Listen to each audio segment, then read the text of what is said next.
Un tas stiprie puiši jau drīz būs klāt.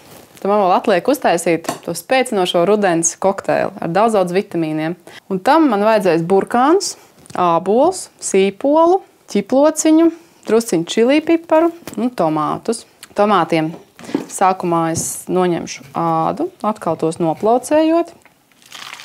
Ir labi noplaucēt tomātiem miziņu. Ne tikai tāpēc, lai tā netraucētu, bet arī tomātus termiski apstrādājot, tajos aktivizēs visas tās labās vielas, kas tajos ir. Spiedīšu sulu no burkāniem, ņemšu kādus 2 burkānus. Es burkānus nomazgāju, bet to mizu es neņemu nost. Tad slēdzu iekšā aparātu.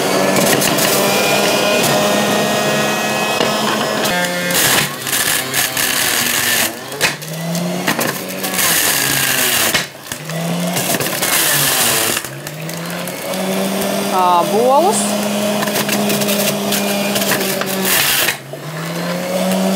Sīpolu.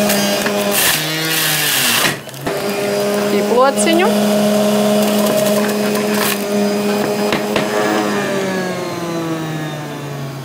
Tagad es ņemšu sulu, ieliešu nedaudz šeit. Un tad likšu klāt šos te tomātus. Šis te lielais nav īsti labs sulas tomāts, viņš tāds ciets. Man citu nav. Arī dzelteno. Čili vēl vajadzēs drusku. Kādu čili pipariņu. Sāli. Sāli vajag skatīties pēc garšas, bet tomāti diezgan daudz uzsūta sāli, tāpēc es pielikšu drusku vairāk. Piparus. Asumiņam atkal.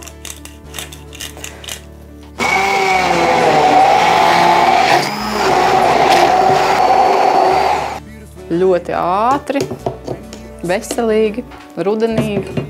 Tas ir jāpagaršo pirms pasniegt. Ļoti garšīgi. Tagad man atliek noformēt tikai glāzi. Tad gribu apsmērēt ar rupjo sāli tās maliņas. Ļoti skaisti. Spēcinošo sulu. Un tad vēl krāsai un garšai selerija kāds. Un tad vēl, lai vitamīni labāk uzsūktos, pieliešu kādu pili eļļas. To var darīt arī blenderējot procesa laikā. Man vienkārši aizmirsās.